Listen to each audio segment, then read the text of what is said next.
of our English reader First Flight, Glimpses of India. Glimpse means a view, a small view, a partial view. So we are going to have a small view into certain places of India, in specific 3 places: Goa, Coorg and Assam.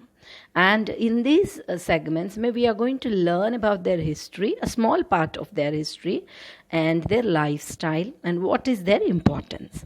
So quickly we will start with the first lesson, A Baker from Goa by Lucio Rodriguez. Now Lucio Rodriguez is a Konkan essayist. He writes essays, Nana. So that's why he's called as an essayist. One who writes essays are called essayists. So he's a Konkan essayist, and he has written a very beautiful essay about his childhood and how he remembers the bakers from Goa. Children, baker is a person by profession who bakes cakes, breads and all, right? So he or she is a baker. And why Goa specifically we are talking about a baker in Goa? Because Goa till 1961 was under the Portuguese rule. Portuguese, people of Portugal are called Portuguese. Portugal is a country in Europe. So since that means even after our independence, till 1961, it was under the rule of Portuguese. Even to this day, in their lifestyle, cuisine, culture, tradition, if you see the buildings there, a lot of place you still feel the impact or effect of Portuguese culture in Goa. So let us quickly go and learn about this particular importance of bakery items in the life of Goans.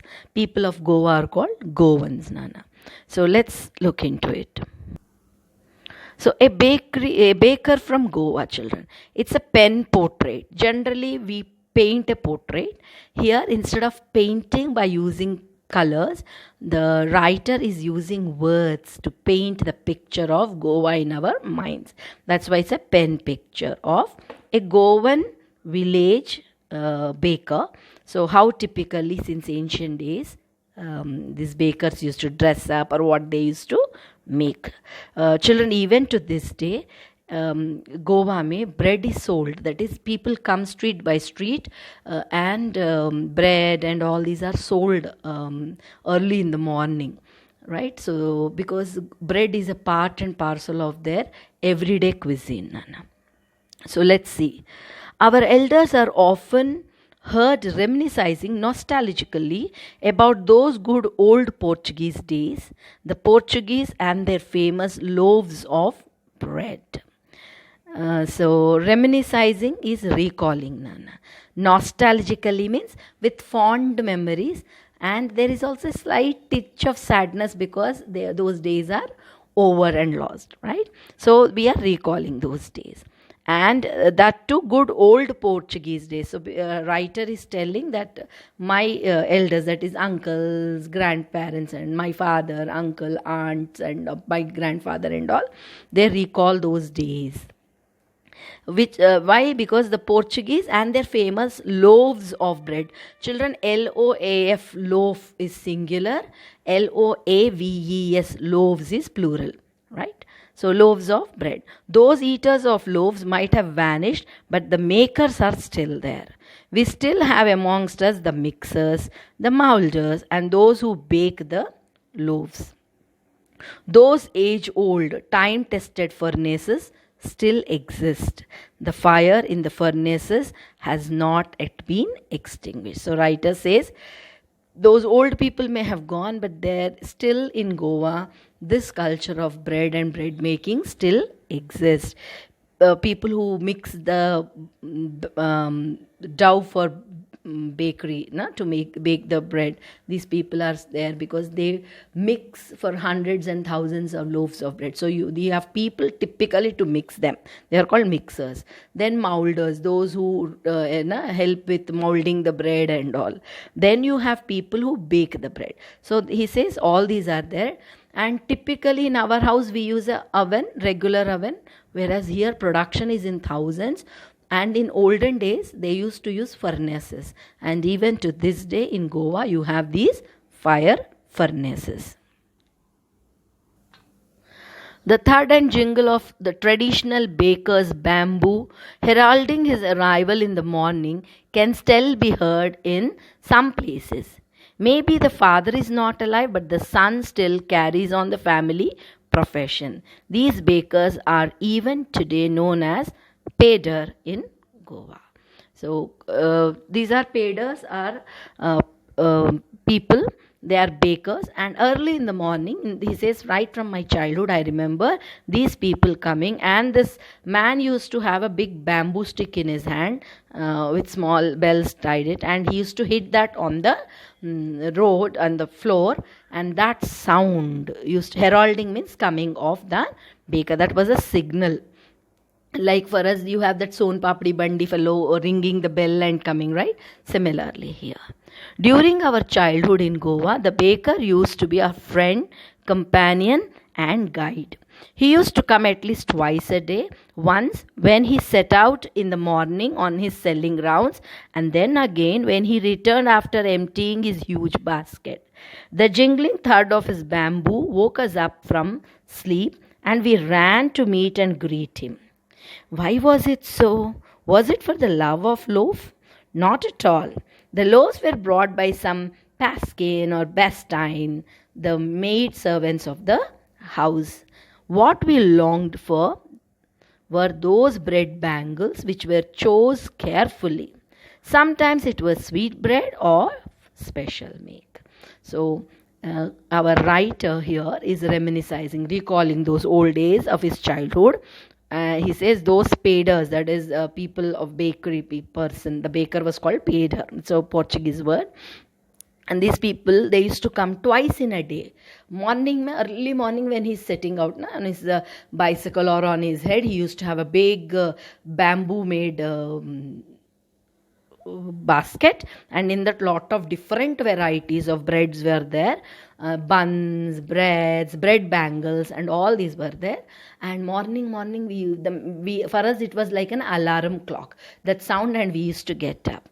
And we never buy bread because elders at home buy, or Paskins or Bastines, these are common names for workers at home. Nana. They would have purchased. But we as a children used to eagerly wait for those bread bangles that he used to bring. Bread bangles are the ring-like structures made of bread. Nana. With children in childhood, they used to put it onto their hands like a bangle, and then play with that and take a bite from there. So he says we used to wait for that. The baker made his musical entry on the scene with the chang chang sound of his specially made bamboo staff. On one hand supported the basket on the head, the other banged the bamboo on the ground. He would greet the lady of the house with good morning, and then place his basket on the vertical bamboo. We kids would be pushed aside with a mild rebuke, and the loaves would be delivered to the servant. But we would not give up. Children typically. We would climb a bench or a parapet and peep into the basket. Somehow, I can still recall the typical fragrance of those loaves. Loaves for the elders, bangles for the children. Then we did not even care to brush our teeth or wash our mouth properly. And why should we? Who would take the trouble of plucking the mango leaf for the toothbrush? And why was it necessary at all? The tiger never brushed his teeth. Hot tea could wash and clean up everything so nicely after all. The typical child mind. So he says, baker used to come, like in the movies where a hero makes entry, there's a background score, right? Similarly, baker comes and there was this music or a sound where he hits that bamboo stick on the road, and those bells was to make that chang chang wala sound. It was like an alarm clock, and ladies of the house, that is women in the house, they used to run coming out to buy the bread, loaves of bread, and we children waited for those bread bangles, right? And we used to love to wait and watch. First preference was always to the ladies because they buy a lot of things, and then the children used to buy. And a typical childhood, why should we waste our time brushing the teeth and all? So let's see further what our author wants to say. Marriage gifts are meaningless without the sweet bread known as bowl, just as a party or a feast loses its charms without bread. Not enough can be said to show how important a baker can be for a village. The lady of the house must prepare sandwiches on the occasion of her daughter's engagement. Cakes and bolinas are a must for Christmas as well as other festivals. Thus, the presence of the baker's furnace in the village is absolutely essential. So, the writer further tells us to tell us how important that baker is in the life of people of Goa. So, he says, marriages make gifts, they are there, but what is more important is those bowls are like sweet buns, Nana. And he says how much bread is important means if daughter is getting married, mother would make sandwiches for the engagement party, and it is a part of their culture. He says, imagine a Christmas without a cakes and bolinas. Bolinas are cookies, Nana, coconut cookies, and without that, the festival doesn't make any impact or doesn't feel as if it is completed. So the author is telling that important is baker and his products in the life of a Goan. Once again, I said, na, people of Goa are called Goans. Baker or bread seller of those days had a peculiar dress known as kabai. It was a single piece, long frock reaching down to the knees. In our childhood, we saw bakers wearing a shirt and trousers which were shorter than full length ones and longer than the half pants. Even today, anyone who wears a half pant which reaches just below the knee invites the comment that he is dressed as a paida. So, further, the author is describing the dress, a costume worn by the bakers. Kabai was a long single shirt, or you can say frock. From it reaches till the almost calf length, Nana. That is way below the knees it used to go. So almost till the knee, that shirt used to be there, or that frock used to be there, and under that they used to wear those short pants, very short pants. And later they, instead of this long frock, they started wearing shirt, but the pant used to be the typical one, na? Just below the knee pant used to be. So it was not like your school ka half pants, that is knickers, neither it is very long as a pant, right? So it just crosses a little bit of knee and down, like caprice. And he says that even to this day, if someone wears like that, old Goans would call them, see, he's dressed like a paida. That's how they used to comment. The baker usually collected his bills at the end of the month. Monthly accounts used to be recorded on some wall in pencil. Baking was indeed a profitable profession in the old days. The baker and his family never starved.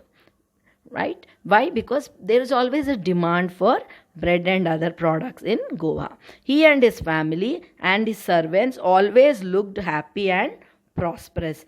Their plump physique, that means little fat ones, looked happy and prosperous. The servants, was open testimony of this. That means little plump means they had a good amount of food to eat and enjoy. That means what? They never had any shortage of food because their products were always in demand. Even today, any person with a jackfruit like physical appearance is easily compared to a baker. Jackfruit means panasa, we call it, Nana. And they say that that is mid level, that is stomach level, abdomen level is bloated. So that's how they used to say. Now you see, not now, but earlier, when we used to have milk packets brought every day, Our mothers used to make an account on the calendar. Na? Today we got it, we got it. At the month, they used to calculate how many liters of milk we got it, and that's how bill was settled. Similarly, in Goa, the baker also every day he used to give the loaves. They may make a marking on the wall or some calendar and keep it. End of the month, they used to calculate. So to say that every day, every family buys bread. So baker is always happy because he always makes profits, Nana. So let a small recap of it. So we said Goa was under Portuguese rule, and that's why we still have an effect of Portuguese or impact of Portuguese on the lifestyle of Goans. Bakery or bakery products such as breads are very, very important part of Goan cuisine. We have seen bowls, that is sweet breads, bolinas, that is coconut cookies, sandwiches. Almost on every event and occasion, cakes and all are made. And in olden days, the baker of Goa was called Peter, right? Bread bangles children used to love. And then we have learnt that kabai was that long frock just below the knee level, and then a very short pant just below the knee level is what they used to wear. And the writer remembers his childhood, and he was remembering how this baker the person selling these products used to wake them up in the morning, and how they used to add a spice to the life of people of Goa. Hope you enjoyed this lesson, Nana. Thank you and take care.